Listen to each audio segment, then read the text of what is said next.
बिस्मिल्लाहिर्रहमानिर्रहीम। अस्सलाम वालेकुम प्यारे दोस्तों, एक बार का वाक़या है कि एक बादशाह के दिल में ये ख्याल आया कि कितना अच्छा हो अगर मुझे ये मालूम हो जाया करे कि सही काम करने का सही वक्त क्या है, वो लोग कौन हैं जिनकी मुझे सख्त ज़रूरत है और वो कौन से मामलात हैं जिन पर फौरी तवज्जो देनी चाहिए। दिल में ख्याल आते ही बादशाह ने अपनी पूरी सल्तनत में ऐलान करा दिया कि जो शख्स बादशाह को इन 3 सवालों के मुतमईन कर देने वाले जवाब देगा तो बादशाह उसको इनाम व किराम से माला माल कर देगा। सल्तनत के बड़े बड़े आलम व फाजिल, शायर व अदीब, फ़लसफ़ी और ज़हीन व अक्लमंद लोग बादशाह की खिदमत में अपने अपने जवाब लेकर हाजिर हुए, लेकिन कोई भी शख्स बादशाह को अपने जवाबात से मुतमईन ना कर सका। आखिरकार बादशाह ने तय किया कि वो उस बुज़ुर्ग दरवेश की खिदमत में हाज़िरी देगा जो एक सुनसान जंगल में रहता है और सिर्फ आम आदमियों से ही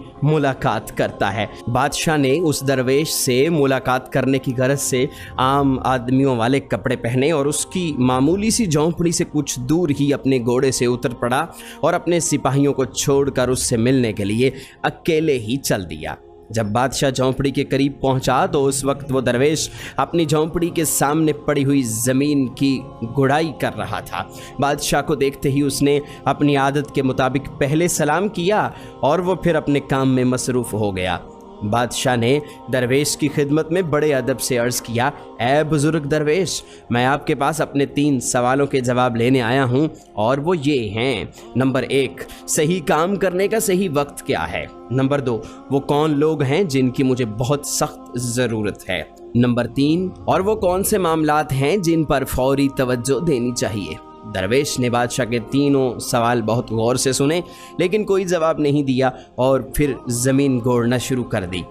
आप थक गए होंगे, लाइए फावड़ा मुझे दीजिए, आप आराम करें, आपका काम कुछ देर के लिए मैं करता हूँ। बादशाह ने दरवेश से फावड़ा लेते हुए कहा।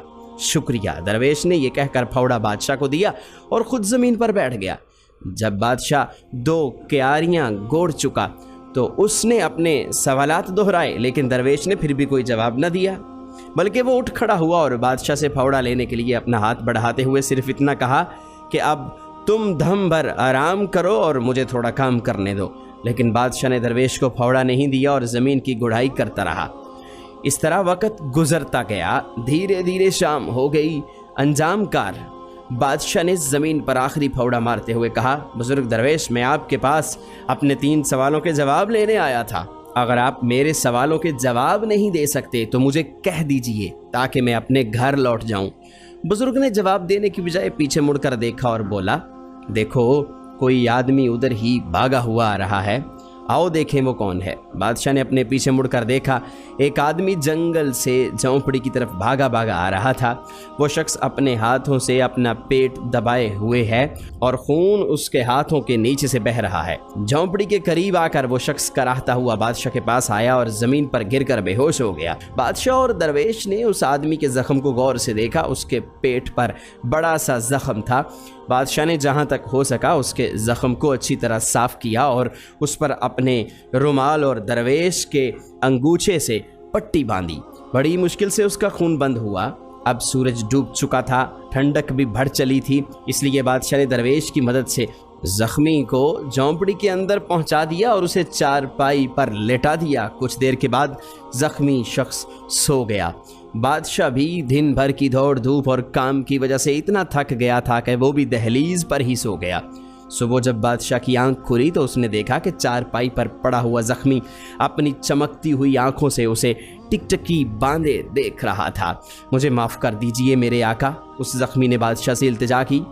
मैं तुमको नहीं जानता और जब जानता नहीं तो माफ़ करने या ना करने का सवाल ही पैदा नहीं होता। बादशाह ने जवाबन कहा, मैं आपका दुश्मन हूँ। आपने मेरे भाई का कत्ल कर दिया था और उसकी जायदाद ज़ब्त कर ली थी। मैंने अहद किया था कि मैं आपको कत्ल कर दूंगा। आज जब मुझे मालूम हुआ कि आप दरवेश से मिलने के लिए अकेले आए हैं तो मैंने तय किया कि आप जब वापस लौटेंगे तो मैं आपको रास्ते में ही कत्ल कर दूंगा। लेकिन पूरा दिन गुजर गया, आप वापस नहीं आए। मैं जब पता लगाने के लिए अपने ठिकाने से बाहर आया तो आपके सिपाहियों ने मुझे देख लिया, उन्होंने मुझे पहचान लिया और मुझे ज़ख्मी कर दिया। मैं उनसे बचकर भाग निकला, लेकिन आप मेरे जख्मों पर पट्टी ना बांधते तो खून ज़्यादा निकल जाने की वजह से मैं मर जाता। मैंने आपको कत्ल करना चाहा, लेकिन आपने मेरी जान बचा ली। अब अगर मैं ज़िंदा रहा तो मैं सारी उम्र ग़ुलाम बनकर आपकी खिदमत करता रहूँगा, मुझे माफ़ कर दीजिए। बादशाह दुश्मन से इतनी आसानी से सुलह करके और उसे दोस्त बनाकर बहुत खुश हुआ। उसने उसको माफ़ ही नहीं किया, बल्कि उससे ये भी कहा कि मैं अपने खादिमों और शाही तबीबों को तुम्हारी देखभाल और इलाज के लिए भेज दूंगा और तुम्हारी जायदाद भी वापस कर दूंगा। ज़ख्मी आदमी से रुखसत होकर बादशाह झोंपड़ी से बाहर निकला और दरवेश को इधर उधर देखने लगा, क्योंकि जाने से पहले वो एक बार फिर अपने सवालों के जवाबात हासिल करने की कोशिश करना चाहता था। दरवेश बाहर अपने घुटनों पर झुका हुआ क्यारियों में बवाई कर रहा था, जो एक रोज़ पहले गोड़ी और बनाई गई थीं। बादशाह दरवेश के पास पहुंचा और बोला, बुजुर्गवार, मैं आखिरी बार अपने सवालों के जवाब देने की दरख्वास्त करता हूँ। तो बुजुर्ग बोला, तुम जवाब पा चुके हो, लेकिन शायद तुम्हारी समझ में नहीं आया। खैर, मैं तफसील से बताता हूँ। अगर तुमने कल मेरी बुजुर्गी पर तरस खाकर इन क्यारियों को मेरे लिए बनाया ना होता और अपने रास्ते चले गए होते तो वो आदमी तुम पर हमला कर देता। इसलिए वो वक्त बहुत अहम था जब तुम क्यारियाँ बना रहे थे। मैं बहुत अहम आदमी था और मेरे साथ नेकी करना सबसे अहम काम था।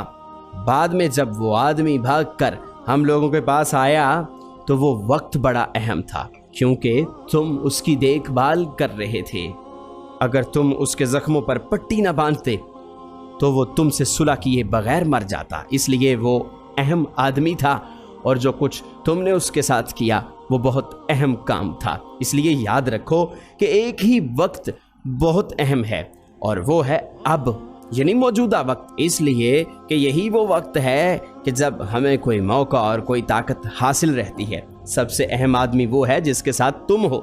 इसलिए किसी को नहीं मालूम कि फिर कभी उससे मामला पड़ेगा या नहीं, और सबसे अहम काम ये है कि उसके साथ नेकी की जाए, क्योंकि इंसान को इसी मकसद से ज़िंदगी अता हुई है। इतना कहकर वो दरवेश फिर अपने काम में मसरूफ़ हो गया। प्यारे दोस्तों, इस कहानी का लुब-ए-लुबाब ये है कि अभी जो वक्त गुज़र रहा है वो सही वक्त है, वही वक्त सबसे अहम है। कोई भी काम जो आप करना चाहते हो तो इसी गुज़रते वक्त में करो। और वो कौन लोग हैं जिनकी आपको सख्त ज़रूरत है? वो लोग जो इस वक्त आपके साथ हैं। और वो कौन से मामलात हैं जिन पर फौरी तवज्जो देने की ज़रूरत है? तो वो मामलात जो भी आपको मौजूदा वक्त में दरपेश हैं, यानी कोई ऐसा काम जिसकी ज़रूरत मुस्तकबिल में हो, उसे बहुत पहले करने की ज़रूरत नहीं है। जो काम इस वक्त दरपेश है उस पे तवज्जो देने और उसे करने की ज़रूरत है। नाज़रीन, हमें उम्मीद है कि हमारी आज की वीडियो आपको पसंद आई होगी। इस वीडियो को लाइक कीजिएगा, शेयर कीजिएगा और मज़ीद ऐसी ही सबक आमोज़ वीडियोस के लिए आप हमारा चैनल यूनिवर्सल इन्फो सब्सक्राइब ज़रूर कर लीजिएगा।